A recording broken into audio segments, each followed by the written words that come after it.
how flawed my logic in this whole yarn situation is. For the month of February, I have completed, starting out the month of February. Let's just pretend that it's the start of February and that it's not actually like 3 weeks into February. And when I went to go pull the footage from the first week of February, that it wasn't corrupted, which I guess is bound to happen to everybody at some point if you've ever done anything on YouTube. Some of my shorter clips were fine, but not my main footage, which I don't think was incredibly long. I genuinely do not remember, but for the sake of things, we're going to pretend this grayling sweater doesn't have this much progress made on it. And also, then this will give me a chance to recap some of the things from January and going into February, because I don't remember if I had done that or not. A few stats that I had were that at the beginning of the year, I started out the year with 36 old or long-running WIPs or works in progress that had just been hanging around or taking an inordinate amount of time, and that did not feel good at all. By the end of January, I completed 9 of those projects, as well as I think I had made some dishcloths and everything like that. But taking those out of it, so that brought me down to 27 of those older WIPs and works in progress that I had left. And of course, since then, I had started one new work in progress, which is this V-neck version of the grayling sweater in Knit Picks Wonder Fluff, because I just needed something and I had been dying to cast this on for a little while. And then comically, so we can laugh about this together, because the more I think about how flawed my logic in this whole yarn situation is, the more hysterical it becomes. So the other reason I needed to start this and make some significant progress was I had ordered an amount of yarn that I thought matched what it called for in the pattern notes on Ravelry, and I read the grams as yards, which was way, way, way, way off. So I was pretty certain I was not going to have enough yarn.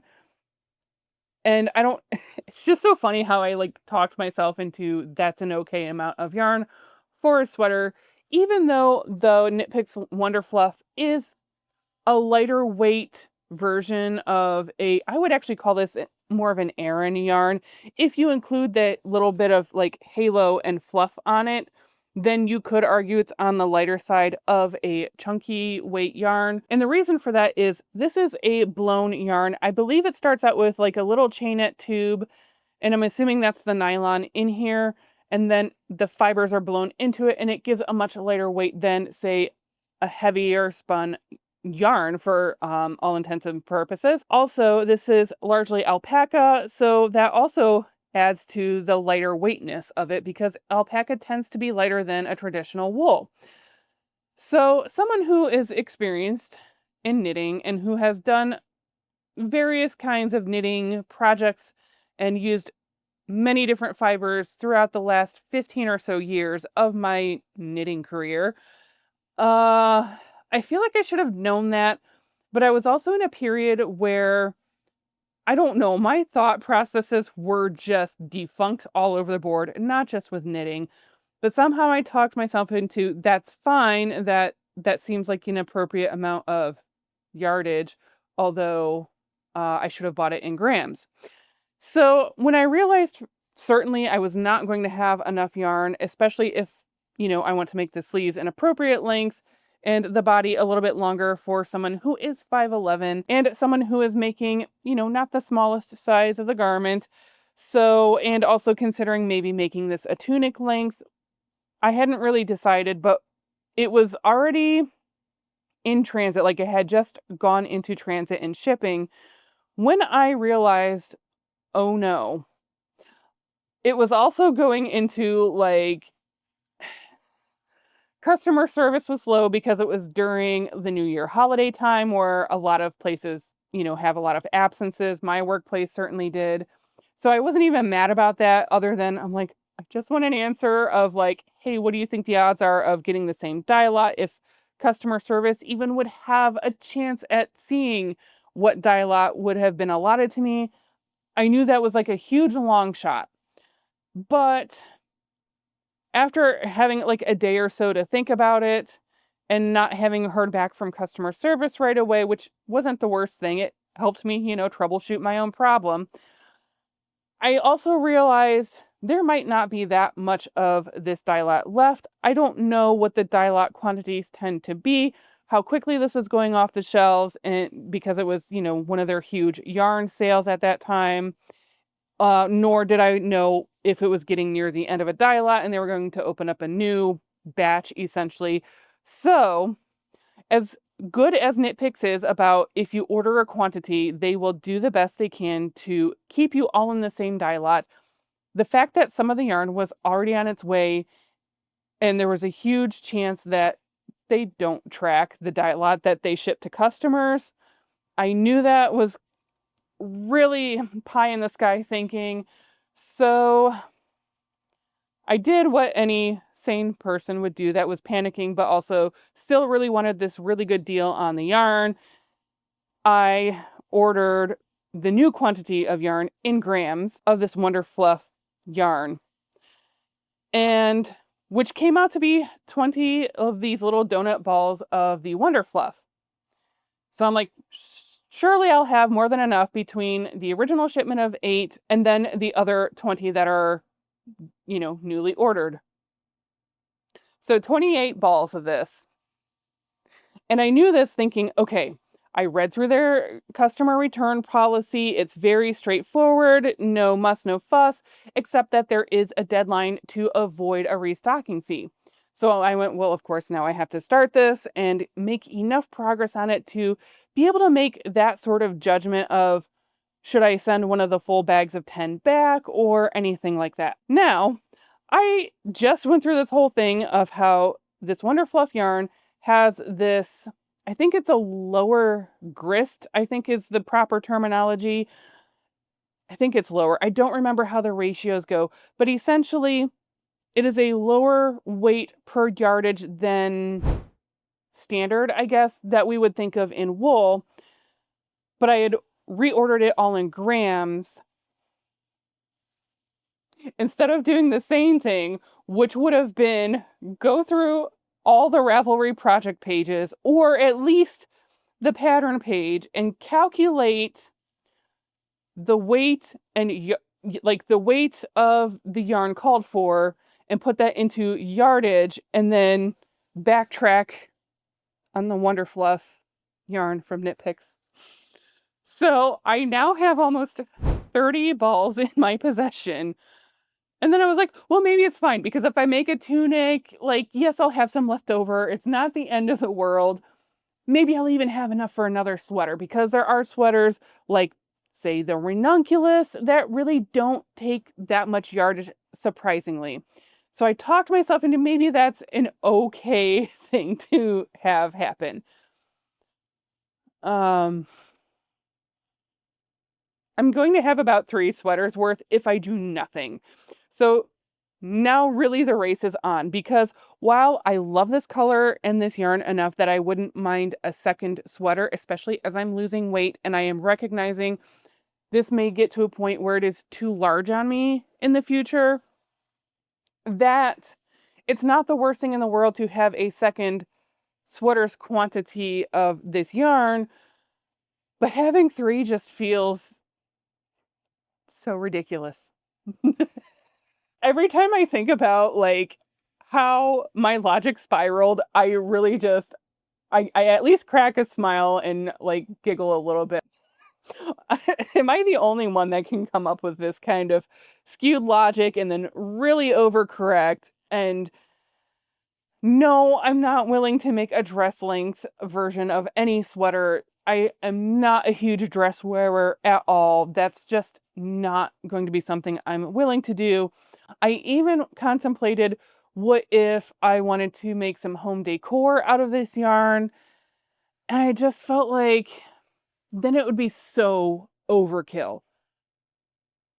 I don't even know how to explain how overkill that would feel like in my mind to have 2 sweaters potentially that have this yarn, and then home decor or whatever I would come up with. I don't know.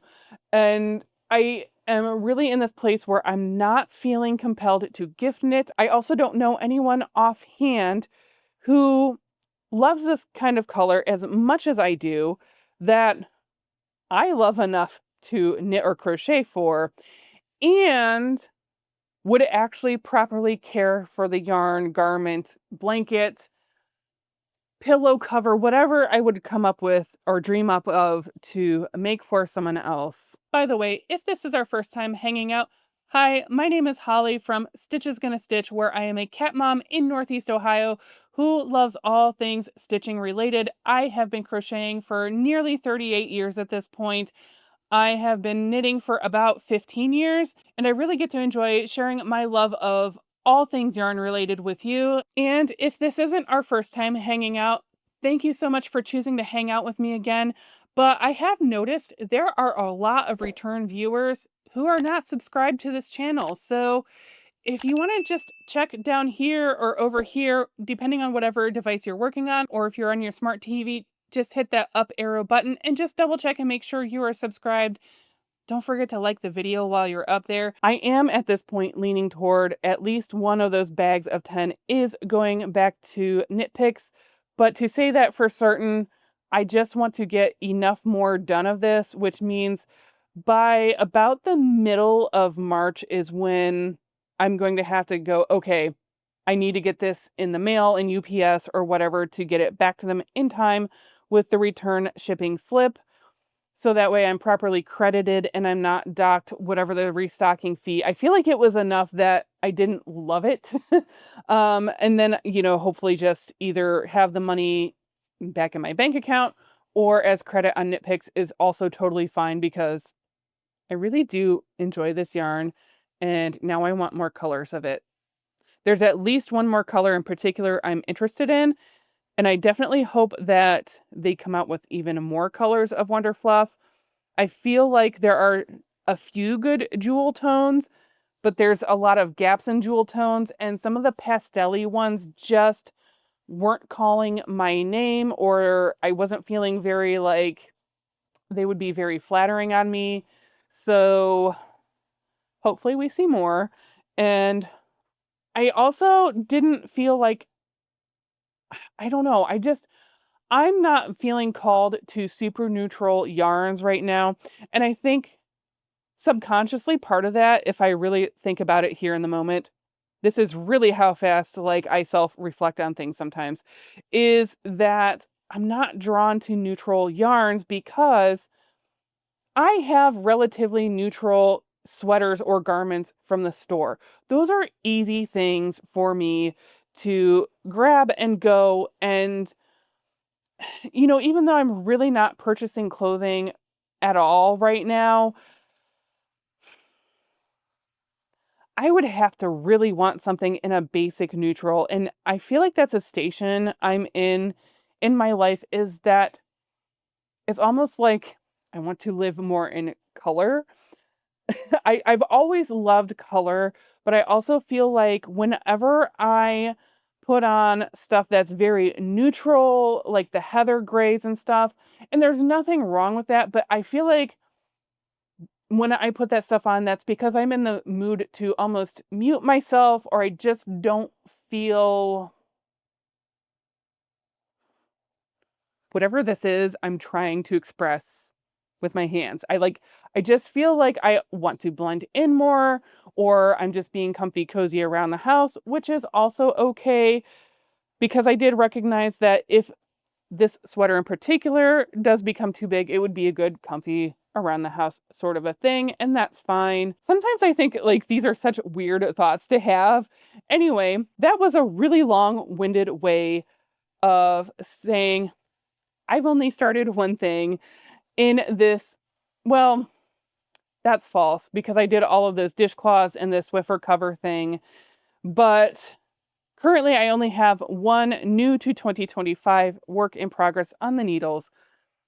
That got really long-winded and way side tangent, and that's okay. That's what I do around here, to be perfectly honest. Getting back on track is that brought me from 21 projects that I wanted to keep and finish off down to 12 projects, except that the more I thought about it in reality is there is one project in particular that I felt like shouldn't count towards my work in progress count, which would bring me down to 11. And that was the doll dress that was started by my grandmother quite some time ago.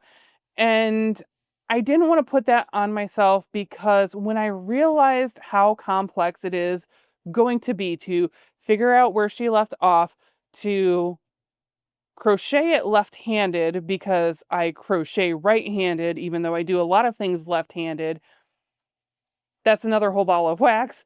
But anyway, it's going to be a whole layer of challenge that I don't foresee myself being able to necessarily finish by the end of the year. Not to say that it can't happen, but if my goal was to get all of these older works in progress either completely knit up, crocheted, and finished, or frogged out completely by the end of the year, that one is not fair to me. That said, there is a work in progress that I had slated for frogging that the more I thought about it as well is why don't I keep that one? When I realized really how far in I am on that hat and that I really don't have that much to finish on it, and even though I don't have someone immediately in mind to gift that to right now, it would be a good thing to have on hand for a last minute gift or anything like that. So I have decided to move one project from Frog Pond into a keep pile. So that brings me back up to 12 that I want to finish by the end of the year. And then that would bring me down to 14 projects in the Frog Pond, which I have not started frogging, largely because I wanted to do that live with you. And I'm really hoping to do that in the end of February, maybe the last week of February. Worst case, it'll be something in March as like a spring cleanup sort of a thing. So that's where everything stands. And I actually don't even remember what I filmed as my original beginning of February roundup, but I think that helps nicely kind of encapsulate where things were from the end of January, where I'm at on my whip down challenge. And then I do believe I had either, I think it was at the end of January, purchased 5 balls of yarn. I'll go ahead and show that off near the end, and we'll do a whole loot roundup of anything that I may or may not have acquired and where my budget stands also for the first quarter of 2025. If you have not seen that video yet where I go over my goals for 2025, my intention was to spend no more than $100 per quarter on yarn. So I should still be good on that for now, but obviously we'll see at the end of March what that looks like, where I'm at on budget, if I'll have any budget to carry over into the second quarter of, 2025, or if I've gone over and I need to pull back. I don't know yet because I haven't added it up yet. So we'll see what that checkpoint is at the end of February. I don't know how February has been for you, but it is actually really flying by somehow. Even though I've been feeling very sloggy, which isn't really a word, but at the same time, I'm just like, I really do feel like that February yuck. Although, like, even yesterday and today, like, it's super sunny, which is nice for a change. But I feel like I've just been so, like, inundated with gloom and gray. And even though, I've increased my vitamin D, all of that other stuff, it has just been a bit of a struggle overall from day to day. As far as my knitting and crocheting, when I talked about in my kind of whips roundup or gathering them all up, and the strategy used by the Selfish Knitters and Crocheters Ravelry group, I think the full post for like suggestions on how to do, your whip down is that if I remember correctly, during the week you would work on, for one week it would be one particular old whip that you want to finish up. And on the weekends, you could work on something newer. And then you would rotate during the work week. During the work week. Well, I guess for most people, it is the work week that you would rotate through the different projects that you want to get done. And somewhat unintentionally, I've done that where I tend to really only work on this on the weekends. I did this because we haven't had a co-star in a while. Um, so, say hi to Miss Madeline. You can call her Maddie if you prefer. But anyway, so I have been kind of not intentionally, but I think subconsciously after reading that post, working really only on this on the weekends. And then during the week, actually for the last few weeks, I really haven't been working on the pink blanket because one of the things I noticed is when I started picking up knitting more, and logically I know this, but until you feel it, you don't really know. Because I had been so crochet heavy for months, actually probably all of last year, I hadn't done much knitting. And it really does work different muscles in your hands to do knitting. And because I wasn't used to it the way I had been in the past, I was definitely feeling it. So I did want to break from, still working on this and writing that initial, I don't even want to say it's an initial like excitement at this point. It's just been really that much of a draw to still continue to work on it. Part of it is the yarn choice, and part of it is just it is relatively mindless, other than every so often you'll want to go, oh, okay, how many plain rows have I done? Do I need to throw in a cable row? And to me, that keeps it interesting enough. And the cables are almost their own progress keeper, which I just moved that this morning because I had it down around here at one point, and I'd had that way for a little while. So I went, let's do that again. So I don't even know that I need a progress keeper at this point on this because the cable repeats kind of are their own progress keeper. So that's kind of nice in a way to have something relatively mindless, but also sort of to break it up. Madeline has definitely left to go do kitten things.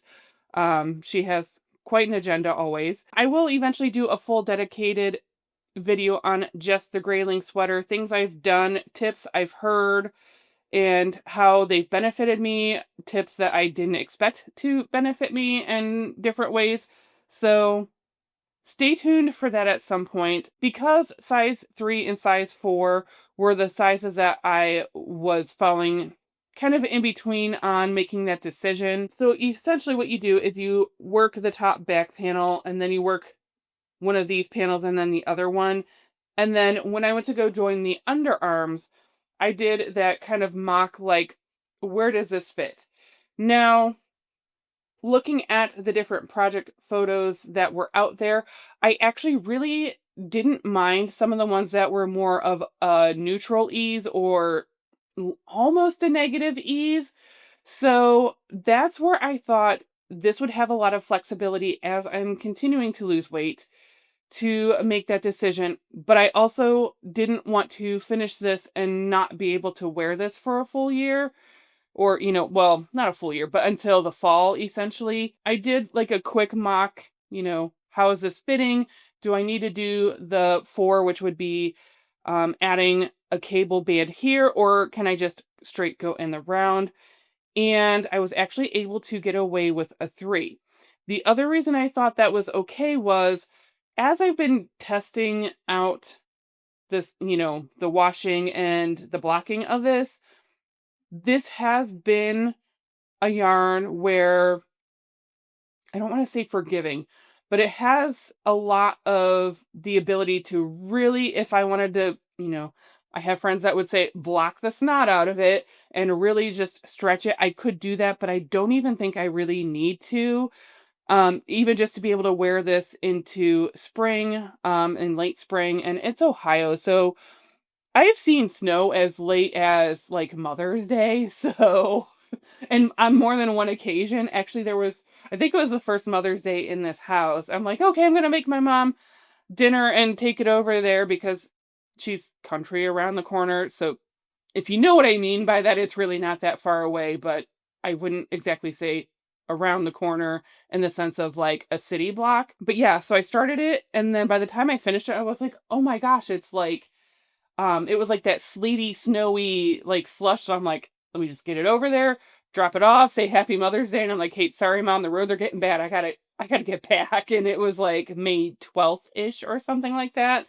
So there's still definitely potential to get some wear out of this sweater. And that's where I was comfortable with going with the size 3 and knowing that I could, if I felt the need, I could block it a little bit more aggressively. But I haven't done a try on since I've gotten this far on the body. Here's the armhole. So I've been working on this on the weekends, and during the week, I've really only been working on back to needing a break from knitting is the crochet, the Granny Square sampler blanket that I think it was Madam Stitch that put together the collaboration, and it is 12 different Granny Square designers that she put together in this sort of aesthetic way. I did make some adjustments on how I wanted to do my color placements because that's what we do. I'm not It's interesting because people think I'm an incredibly creative person, and no. I know how to follow instructions, and I might play with color. That's really all I've been doing, and I really feel like I haven't done that much progress on it. And there's a lot of times where, even though conceivably I could get a whole square done in a night if I really push, I've really been in that. Is it mind I don't know if it's mindful or if it's just a mindset of I don't wanna feel like my spare time is productive for the sake of only being productive and feeling like I'm pushing just to meet this, some fictitious deadline in my head, because I think initially I thought, well, certainly I could finish this blanket by the end of February, and, well, it's past the middle of February, but so there is still time that conceivably I probably could at least get the squares done. I don't know that I could join them and do a border on them at this point, especially because I haven't been like super diligent on gauge on those squares. And there are ones where I could see where I might have to add a little bit of a border to join them together and have them fit nicely. And I was okay with doing that. And I think even if I remember correctly, looking at some of the ones in Madam Stitch, her, assembly kind of diagram, it did look like some of hers she might have added on, because when I looked at the instructions for the squares, I'm like, something's not matching up if I look at, the schematic of how to place these squares, but also whatever, right? I'm not going to be super precious with it. It's a sampler. It's really just for the fun of it and to, well, essentially mix colors. That's really the main purpose in my mind, is just to have fun with those colors and, have something that goes with pretty much anywhere in my house, honestly. So that is also kind of coming along, and just continuing to make progress on this. Also, I don't anticipate finishing this by the end of February. Other things going on. Obviously, the Joann's news is very sad. I'd already put out a video talking about the 500 store closure and, you know, asking an attorney what he thought might happen with the rest of the bankruptcy proceedings, because that hadn't been finalized when I had talked to him. And even since then, there was news that the only bidders are really liquidations at this point. So that is really unfortunate that it really does seem like those 300 stores are going to be closing, in addition to the 500 in Joann's is going to be no longer. It's really unfortunate across the country, and I'm not minimizing that whatsoever. I think the part that's really, I think my UK friends would call it like making me feel gutted, is in Hudson, Ohio alone, or at least Northeast Ohio alone, that means 1,000 people are going to be out of jobs. That is significant. I mean, very significant that 1,000 people, it looks like, are going to be out of jobs. That I don't know. And that's just the Hudson. That's not even talking about like the store by work or any of the other retail stores in Ohio. So it's really an unsettling time. And of course, it's not the only things going on. I think I saw Forever 21 is also filing a second bankruptcy. There's another in Northeast Ohio where it's Moen, the faucet people. They are moving their headquarters, so a lot of them are losing jobs if they're not relocating. And, how many people are going to relocate? That is a huge ask, especially if someone has a family or family ties in the area, kids, any of that sort of stuff. So I know I've been not super loving my job, but I'm also trying to still be grateful and take it for what it is and take, the joy out of the moments that I can take joy out of and try not to let the other stuff get to me. Does that mean I've stopped looking? Um, I won't speak to that. there I'll just say there's nothing on the horizon right now, and the fact that there's just not a lot in my area of expertise that's available is also kind of a sign of a lot of uncertainty. It's one of those roles where there will always be a need for it, but I can tell where companies are starting to, you know, be more conservative on hiring and, probably doing the same as my company, which is squeezing the most out of their talent and their current workforce as humanly possible. And I've really just made it a point to just make sure I'm not killing myself.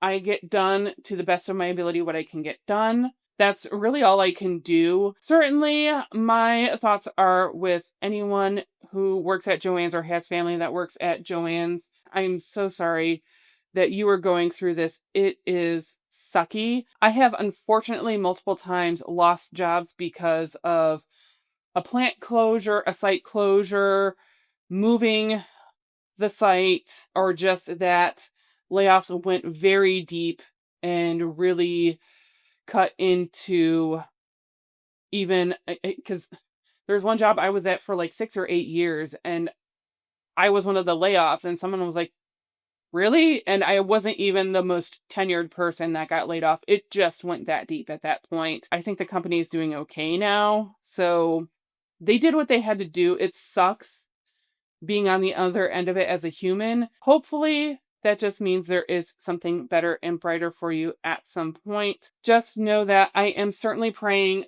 for the best outcome for anyone in this situation or, around this situation. And the other thing is like, I was thinking about this in sense like us yarnies are upset because it's a good yarn resource. There's obviously the Joann House brands that will be affected, and most likely, I don't know. I don't know if that's something that another company could purchase the rights to. I mean, I'm sure it is something that could be done. I just don't know if anyone is planning to do that or has had that thought. So even if they like rebrand it as their own house brand. So if there's a difference in how it is versus, say, a Michael's yarn, that's something to consider. That would be interesting. But really, I don't know what the fabric people are going to do. Like the sewers and quilters, I don't know. I don't know where else you're going to go for fabric, especially the specialty fabrics, the special occasion fabrics, the upholstery fabrics. I don't know what to tell you because I cannot think of any other alternate resource that is going to be as versatile in their offerings. I don't know if that means Walmart might beef up their craft sections again more like they used to be, but even then, it's not Walmart is not a dedicated craft store or sewing store. It's all around not what we wanted. And I've been babbling on for a while, and this was just going to be a quick check-in of like, there's just not been much going on. I've been feeling that winter slime, but at least there's a little bit of hope coming into the spring. I'll just see what the end of the month brings and do a little bit of a roundup. I might even have some purchases. I didn't gather those right now, but we can do that at the end of February and see how I'm kind of doing with my budget for first quarter. I will see you then. The Joanne thing is really starting to hit. I haven't even hit Hudson. I just wanted one quick ball of True Boo to swatch something, so I ran to the one by work.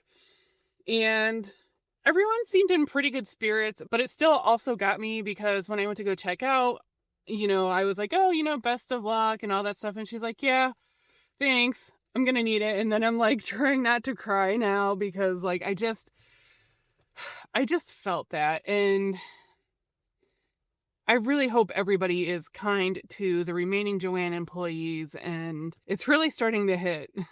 And I don't know, I wonder if that's partly why I've hesitated or put off going to the one in Joanne, because I know that's the one in Joanne, the one in Hudson, because I know that's going to be very emotional for me. So yeah, just be kind to your remaining Joanne employees. I really can't believe it is the end of February already, and yeah, it really flew by, even though it's the shortest month, for the amount of days in February, but a lot of times it does feel like the longest because it is so gray and so stinking cold. Below zero temps here and there, single digit temps just for days on end, it felt like, plus wind chill. So somehow, despite all of that, it still really flew by. I think the distraction maybe of just watching what is going on with Joanne really kept, the momentum of the month going.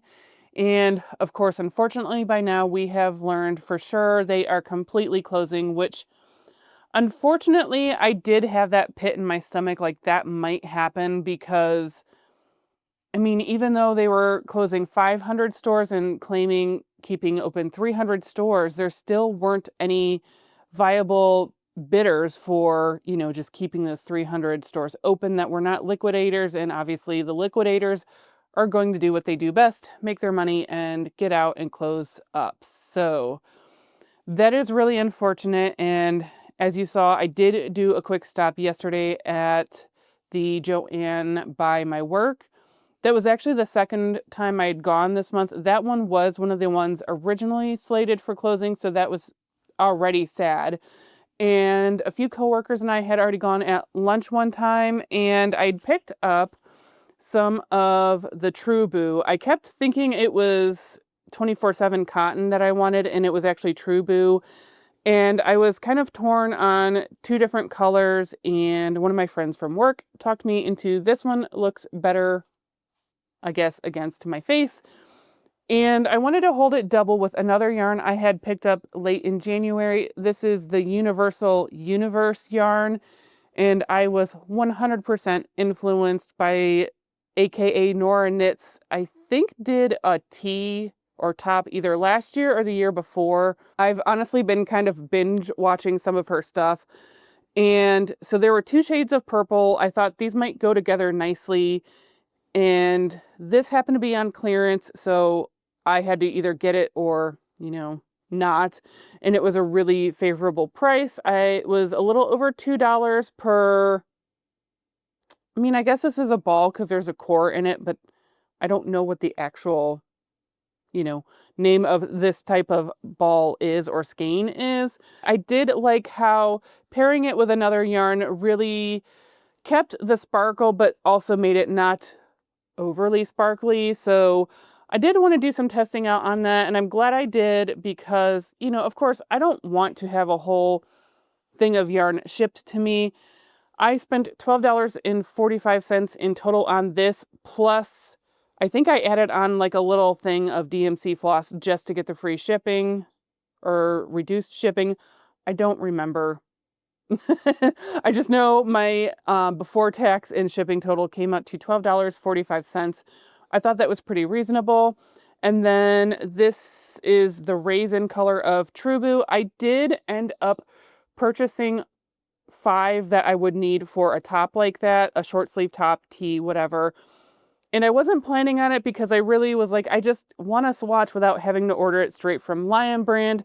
However, they did happen to have the day that we went at lunchtime, 5 matching dye lot skeins. And since, one of my friends from work said she liked how this looked against my skin, I went, it can't hurt to have this at least in a whole tee, even if I don't end up pairing it with this, which as I've started swatching, I discovered I didn't like it. So I did go ahead and get Mushroom, which, that was what I picked up yesterday.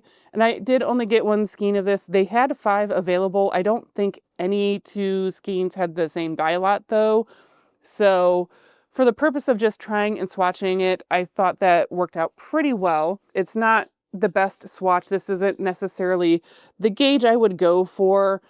And I'm somewhat disappointed that it's not a little bit sparklier, at least on the, knit side of the stockinette.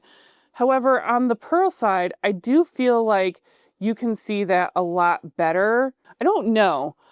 I hadn't really thought about doing a reverse stockinette tee, but I'm not opposed to it either. So I'm going to have a think about that. I actually decided I am not doing the same tee pattern that Nora used. And I knew that even when she was showing hers. And so I knew I liked the concept of it as like a nicer, dressier top.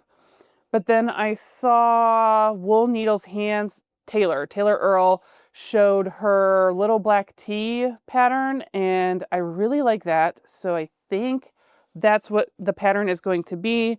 I don't 100% know if this is a priority knit for this year. The only reason I made it a priority to swatch is just because I could, well, I guess I had this was on clearance and you can't return it.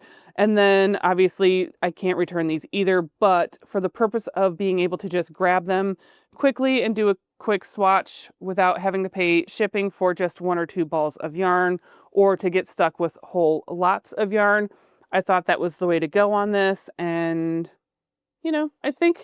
I really do think I like this one better. Although it's interesting seeing it in the viewfinder right now that I don't know. Well, shoot. I guess if I'm not making it a priority knit, it does not mean that I'm, needing to make those decisions in the immediate. And part of the reason it is not a priority knit is I don't feel like that is necessarily something I would wear over the summer. I don't have any weddings or anything like that coming up. And I just don't think I could fully knit up a tee. I know tees go a lot faster than, say, a sweater, but I don't know that I could finish it in time to wear it while it's nicer out. And I think in my mind, it's something that would be kind of a layering piece for either the office or New Year's or Christmas or something like that. So I'm not terribly concerned if that happens this year at all. That's thing 1 I have worked on this month. Thing 2 I've been working on are more of the squares for the Granny Square sampler blankets. I've gotten 2 of these done and 1/3 started. So I now have 5 1/3 of the squares completed. I feel like I'm missing one. I'm really not. It felt like these were going quickly and I think I assumed that I got more done because they were going quickly, but I was also, not rushing or pushing myself. And also lately I've been in that mindset of I really want to knit and crochet when it brings me joy and not just to feel productive or to slam something out or show off a million completed projects by the end of a month, a week, or whatever, anything like that. So there are evenings where I haven't touched any yarn, hooks, or needles or anything like that. And I either just did other things or just enjoyed watching TV without, having my hands busy necessarily. Or, if my hands were bothering me, I also didn't knit or crochet. So I am getting better at that. I did also make a little bit more progress on the grayling sweater.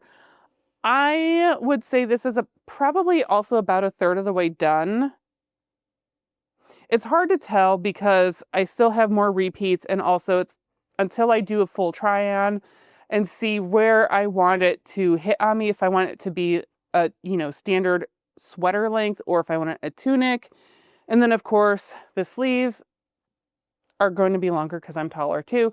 So I don't know exactly how to quantify the progress on that other than it's also not done. For the month of February, I have completed 0 projects. So there's that.